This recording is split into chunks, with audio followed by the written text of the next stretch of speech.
இன்னைக்கு நம்ம பார்க்க போகிறது என்னன்னா, முட்டையை வச்சு ஒரு ஸ்நாக்ஸ் தான். அதுக்கு நான் ஒரு 2 முட்டை எடுத்திருக்கேன். அதுவும் ஃப்ரிட்ஜில் உள்ள முட்டை இல்லை, வெளியே வச்சிருந்த முட்டை தான். இந்த மாதிரி 2 முட்டையை எடுத்து உடச்சி ஊற்றிக்காங்க. அதில் ஒரு 100 கிராம் சீனி போட்டிருக்கேன். சீனி போட்டதுக்கப்புறம் நம்ம கரண்ட் வச்சு நல்லா கலக்கணும். அந்த சீனி கரையிற அளவுக்கு நல்லா அடிச்சு கலக்கிக்கிட்டே இருக்கணும். கலக்கி முடிச்சதுக்கப்புறம் ஒரு ஒரு ஒரு பிஞ்சு அளவு கொஞ்சம் உப்பு போடணும். டேஸ்ட் எடுத்து கொடுக்கும். அதனால தான் ஒரு பிஞ்சு உப்பு சேர்க்குறது.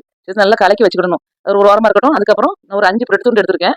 அதை கட் பண்ணி சரில் போட்டு நல்லா பொடியாக அரைச்சிக்கிடலாம். இந்த மாதிரி பதத்துக்கு அரைச்சி எடுத்துக்கலாம்.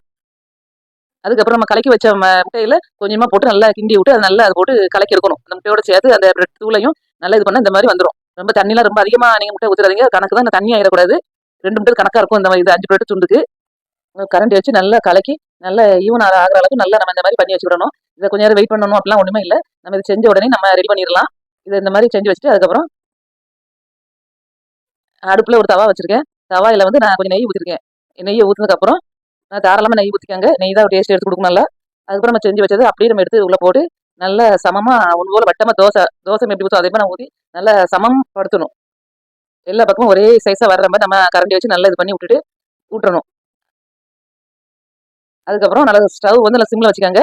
வச்சதுக்கப்புறம் நான் என்ன செஞ்சிருக்கேன்னா 2 வாழைப்பழம் எடுத்திருக்கேன். அந்த வாழைப்பழத்தை வச்சு இந்த மாதிரி சின்ன சின்ன பீஸா நல்லா கட் பண்ணி நான் அந்த ஃபுல்லா வச்சுட்டேன். இதுக்கு 2 பழம் தேவைப்பட்டுச்சு. நல்லா அந்த மாதிரி வச்சுட்டு சிம்ல வச்சுட்டு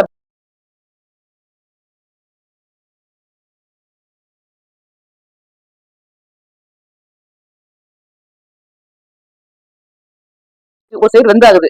வெந்தாகும் திருப்பி போடும்போது கொஞ்சம் கஷ்டமா இருக்கும். அதனால நம்ம இந்த மாதிரி மெத்தட்ல பண்ணாம ஈஸியா திருப்பலாம். ஒரு கட்டுக்கு நம்ம அதை மாற்றணும்.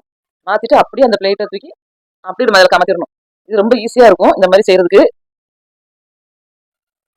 அதுக்கப்புறம் தேவையான அளவு கொஞ்சம் நெய் ஊற்றிவிடணும். நமக்கு நெய் தான் கொஞ்சம் அதிகமாக போடணும். நல்லா போட்டால் நல்ல வாசமாகவும் இருக்கும், நல்லா டேஸ்டியாகவும் இருக்கும். அது மாதிரி நெய் போட்டு மறுபடியும் நம்ம அப்பப்போ திருப்பி பார்த்துக்கணும். ரொம்ப கரைஞ்சிடக்கூடாது. இந்த சைடு கொஞ்சம் நல்லா பொன்னிறமா வந்துருச்சு. ரொம்ப திருப்பி போட்டு பார்க்கணும். வெந்ததுக்கப்புறம் நமக்கு திருப்பி போட ரொம்ப ஈஸியா இருக்கும். ஒரு சைடு நமக்கு வெந்ததுக்கப்புறம் கஷ்டமா இருக்கும். இந்த 2வது நேரம் அந்த சைடு வந்ததுக்கப்புறம் நம்ம திருப்பி போட ஈஸியா இருக்கும். நம்ம அப்பப்போ திருப்பி போட்டு நம்ம அந்த நல்ல பொன்னிறமா வர வரைக்கும் நம்ம திருப்பி போடணும். இன்னும் கொஞ்சம் ஒரு நேரம் போடணும். நமக்கு நெய் எவ்வளவு வேணுமோ நெய் நம்ம அப்பப்போ நம்ம மேலே தடவி விடலாம். அந்த பழத்துக்கு மேலே இன்னொரு நேரம் திருப்பி போடலாம். போட்டுட்டு அதுக்கப்புறம் பார்த்தோம்னா நல்லா பொன்னிறத்துக்கு வந்துடும். அப்பதான் நம்ம சாப்பிட்டு நம்ம ஒரு நல்லா இருக்கும். அதனால நம்ம கொஞ்சம் பொன்னிறமா நம்ம கொண்டு வருது. நம்ம முட்டை சேர்த்துருக்கோமா, அதனால கொஞ்சம் பொன்னிறமா வந்து ரொம்ப சூப்பரா இருக்கும். அதுக்கப்புறம் ஒரு பிளேட்டுக்கு எடுத்து மாத்திரலாம்.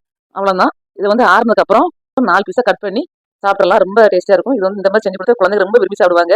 நமக்கு வாழைப்பழம் டேஸ்ட் வந்து ரொம்ப சூப்பரா இருக்கும். பார்க்க ரொம்ப சாஃப்டா ஒரு டேஸ்டியா இருக்கும். இந்த மாதிரி செஞ்சு கொடுங்க. குழந்தைகளுக்கு செஞ்சு கொடுத்து எப்படி இருக்குன்னு சொல்லுங்க. ஓகே, பாய்.